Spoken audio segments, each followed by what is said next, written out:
Hello everyone, I'm Paul and this is problem 3742. Maximum path score in a grid. This is a medium problem and the key to solve it is dynamic programming, so let's start. We are given a grid where the values are either 0, 1 or 2. So let's say that we're given this.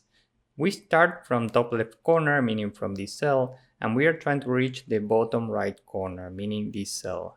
We can move either right or down.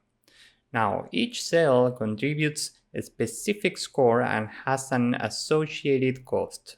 0 adds 0 to the score and costs 0. 1 adds 1 and costs 1, and 2 adds 2 and costs 1 also.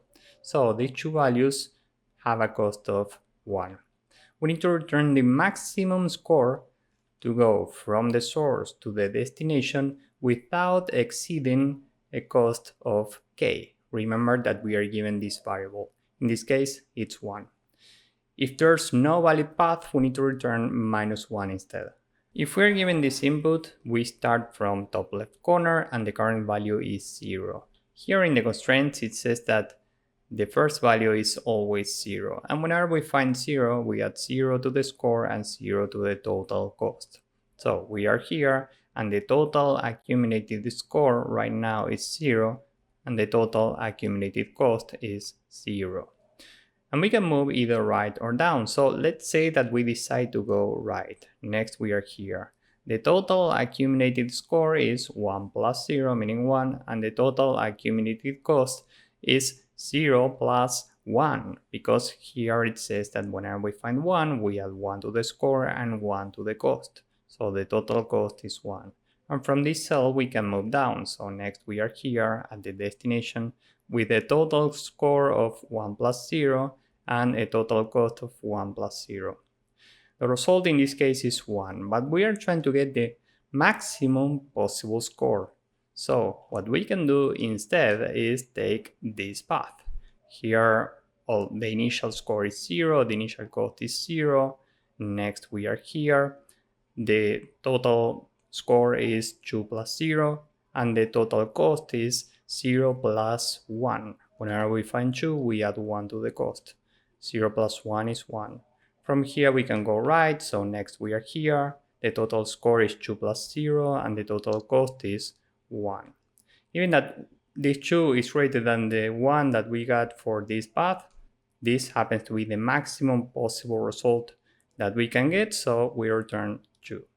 The main observation to solve this is the following. We start from the top left corner, and we can go either right or down. So let's say that we decide to go right. Next we are here, and let's say that this is a larger grid. We are here and we have two choices again. We can go either right or down.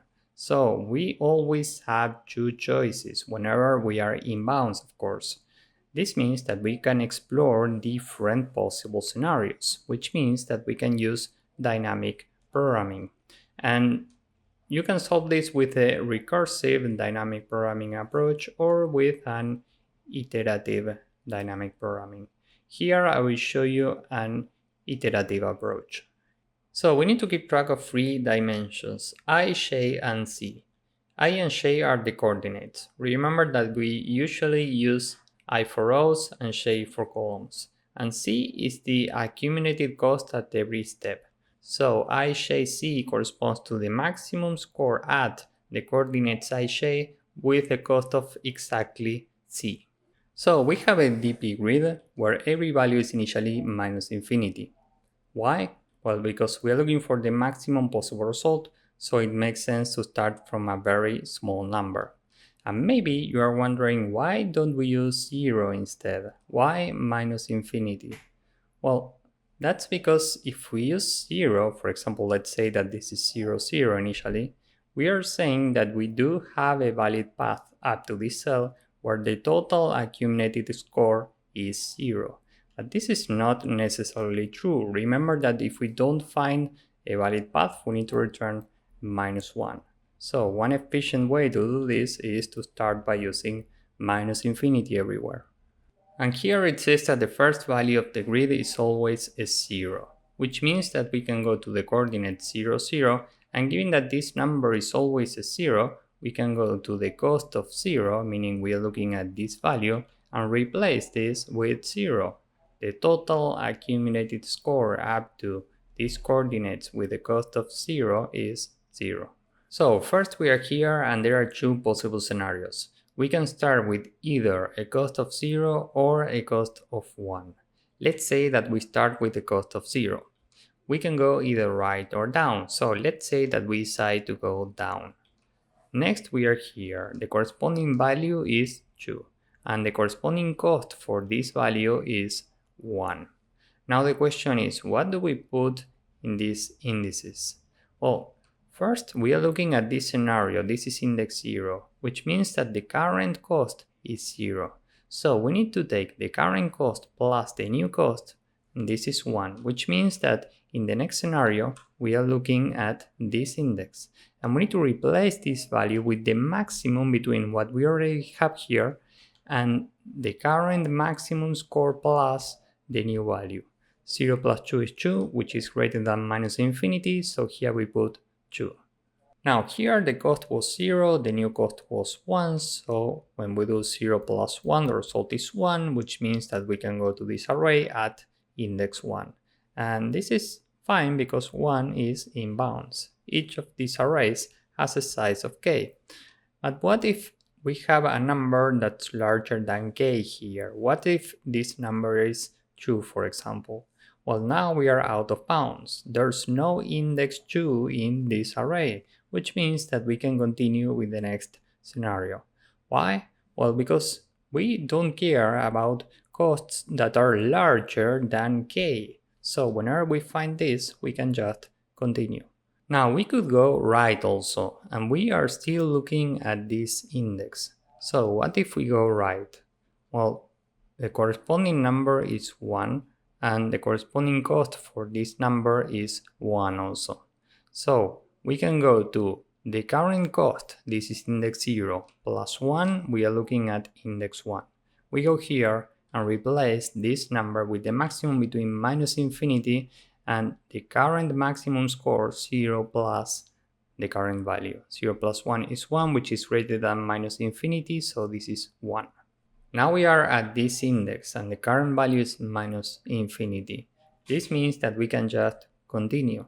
Why? Well, because remember that the starting point is always a 0. The corresponding cost for this number is 0. That's why here we have a 0. When we are standing at these coordinates and the cost is 0, the maximum score is 0. Now if we are at the same coordinates and the cost is something different from 0, the result is minus infinity. Next we are looking at this cell and we can do the same. We go through these scenarios one by one, starting from this one.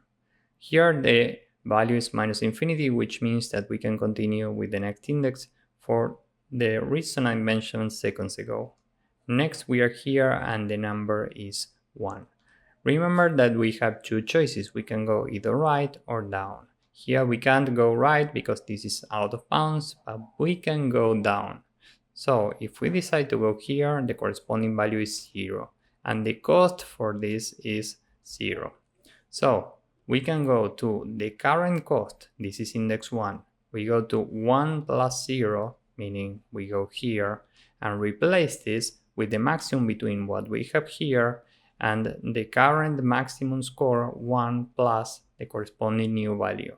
1 plus 0 is 1, which is greater than minus infinity, so this is 1. Next we are here and we repeat the same process. We go through these indices from left to right. First we are here, this is minus infinity, so we continue. Next we are here and this is a 2. Remember that we can always go either right or down. In this case we can't go down because this is out of bounds, but we can go right. So we can go to the current index. Remember that this is the current cost, 1 plus the corresponding cost for this number, which is 0. 1 plus 0 is 1, so we are looking at this index and we replace this with the maximum between 1 and the current value 2 plus the corresponding value for this number 0. 2 is greater than 1, so the new value here is 2. So we are looking for the maximum possible score in the last row and the last column, meaning in this cell, with the cost of k or less. Why? Well, because the maximum number could require a cost that's smaller than k. So the result is the maximum between the numbers that we have in this cell. In this case, 2. And by doing this, we are solving the problem in big O of n times m times k time and space complexity. So with this in mind, let's see how to code this up. First, n is the length of grid and m is the length of grid at row 0. We need a DP grid. This is an array with 3 dimensions. So here we use an array, which includes an array with minus infinity. We want this times k plus 1, and we want this for a reindex in range n, and we want this for a reindex in range n. Okay? Now, dp0, 0, 0 is initially 0. Why? Well, remember that the first value is always 0. So the corresponding cost for that value is 0, and the maximum result up to that point is 0. Now, for a reindex in range n, for a reindex in range m, and for every possible cost in range k plus 1, because we need to include k, remember that it's very important to add 1 here. Every time we say that if dp I j c is equal to minus infinity, we just continue. Else we can say if I plus 1 is strictly smaller than n, this means that we can move down, in which case the new value is with I plus 1 j, the corresponding cost, new cost, is equal to 1 if the new value is different from 0, else we use 0. And now we can check if the new cost plus the current cost is smaller or equal to k. Well, we can actually go down. So dp I plus 1 j, and here we need to go to the new cost plus the current cost. This is equal to the maximum between what we already have here and dp I j and the current cost plus the new value. And we can do exactly the same for when we go right. So here I copy what we did above, and we can say that if j plus 1 is strictly smaller than m, this means that we can go right, in which case the new value is at I j plus 1, the new cost is the same, and if this is smaller than k, we can say dpi j plus 1, new cost plus cost, is the maximum between what we already have here and the current value plus the value for the new cell. Okay, and after all of this, we can go here, I guess, and say that the result is the maximum value in dp at the last cell, -1, -1. And finally, we want to return result if result is different from minus infinity, else we return -1. So now this is the entire code. Let's submit this and see if it works.